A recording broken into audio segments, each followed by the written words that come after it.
This week on the Pete the Planner Show, we answer your money questions. Why this week?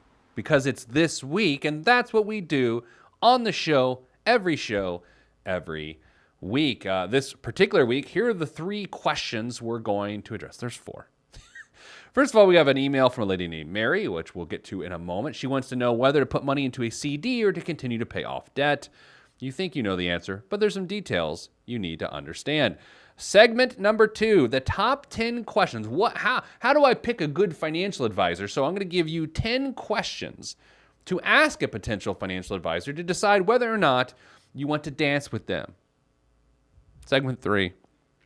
We're going to jump into the Repeaters Facebook group. That's right. If you're already not a member of our private group on Facebook called the Repeaters, spelled R-E Peters, the Repeaters, we talk to you and we exchange and we get to share ideas and support each other on that page. So we're going to talk through some of the answers we received this week. So go to Facebook and check out the Repeaters, and we're going to talk about some great, again, submissions this week. And then finally, what's the biggest waste of money of the week?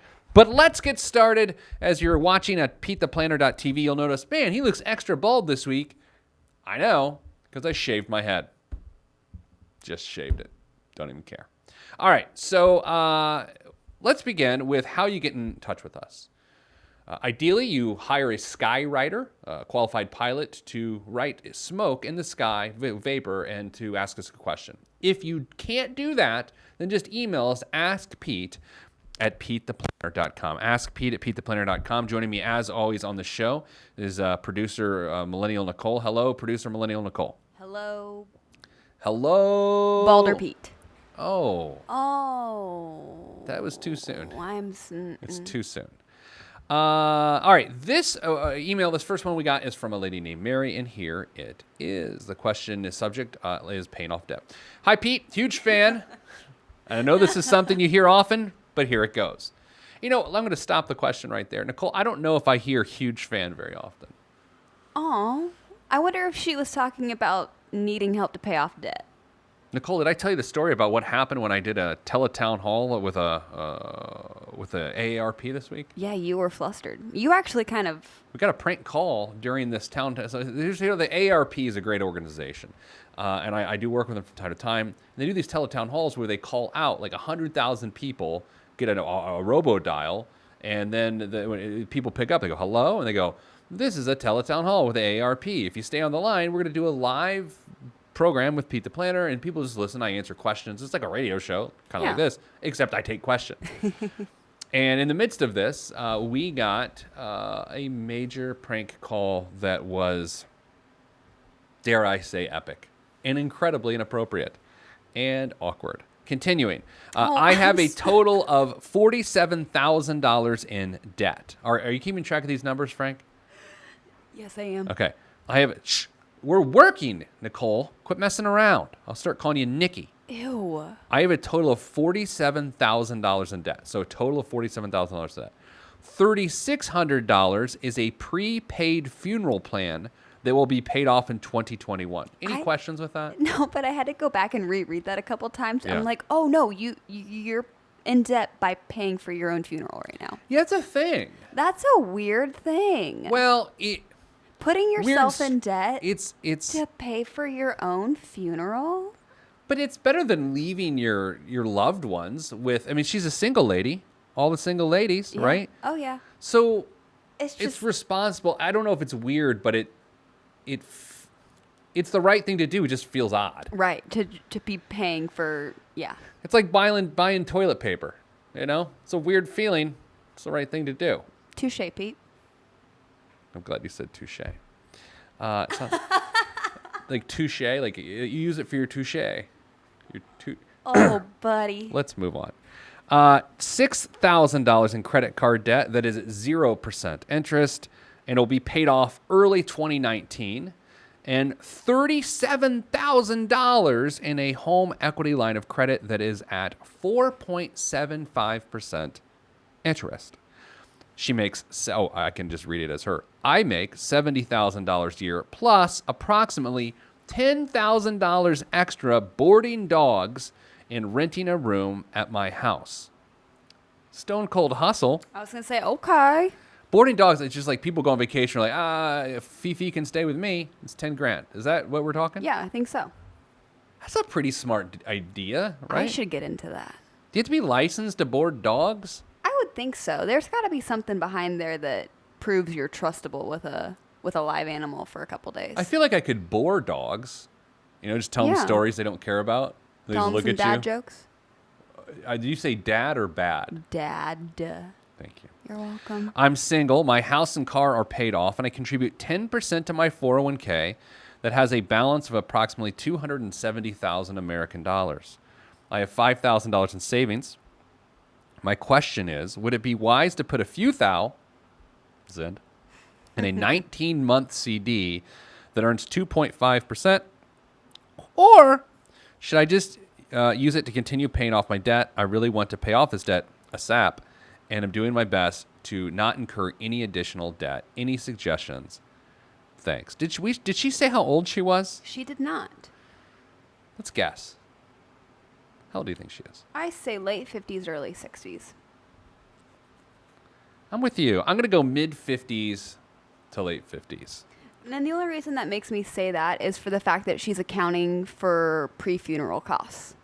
I feel like someone in yeah. like their 40s still, who's still close enough Good to call, 40. dude. I Thank think you. you may have swayed me. Because Ha-ha. my thing, I didn't say she's in her 60s because she didn't mention Social Security or retirement. So that's why I thought she was in her 50s. Maybe late 50s is the way to go. It's interesting that she doesn't mention retirement funds at all, though. She does. She has 270,000 in her 401k. Oh, you're right. Just kidding. I lied. Just kidding. That's what my kids say when they either do something wrong and they're wrong and they knew it. They just say just kidding. Just like kidding. that alleviates their trouble.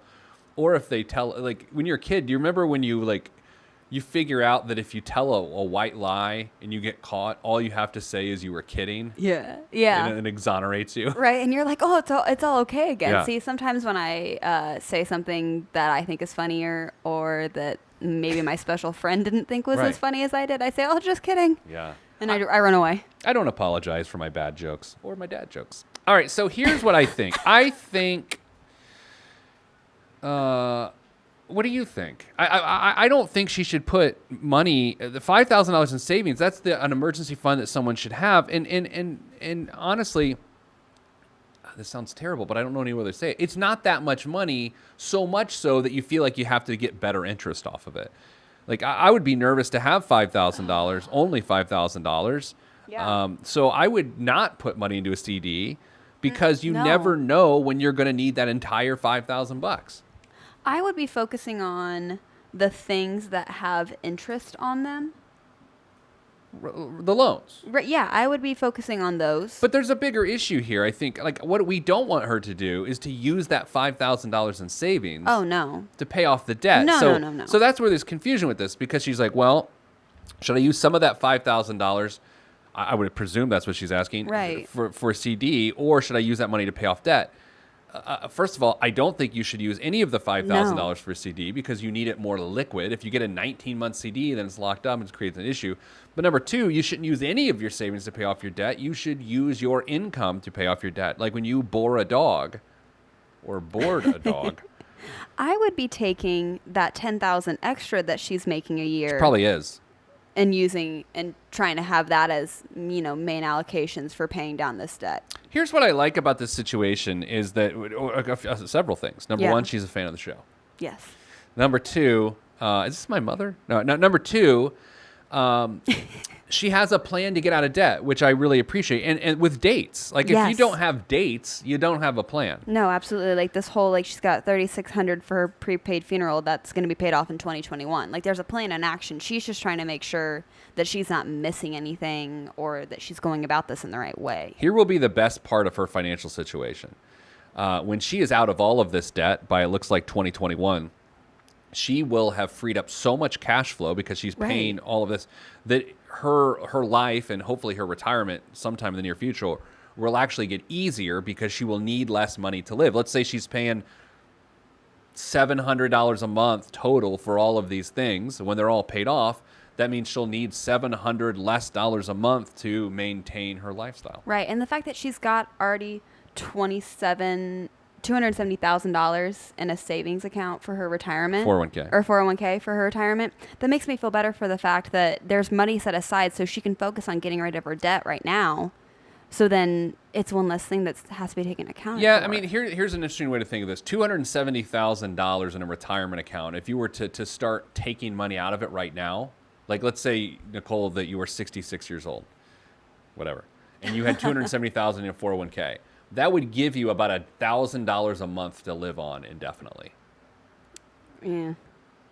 Is that good? Is that bad? I don't know. I don't know. But here's the thing. It's all relative. But if she has that, let's say she's 66, she has that, she'll have Social Security. That'll roughly be $3,000 a month, which isn't terribly far off from what she's doing, and she can continue to board dogs. I mean, it's not bad. If she's in her 50s and maybe that 270 gets to 400 by the time that's all said and done, then maybe it's $1,500. Not the point. Coming up after the break, we're going to talk about how to pick a financial advisor. All that is next right here on the Pete the Planner Show. I am Pete the Planner.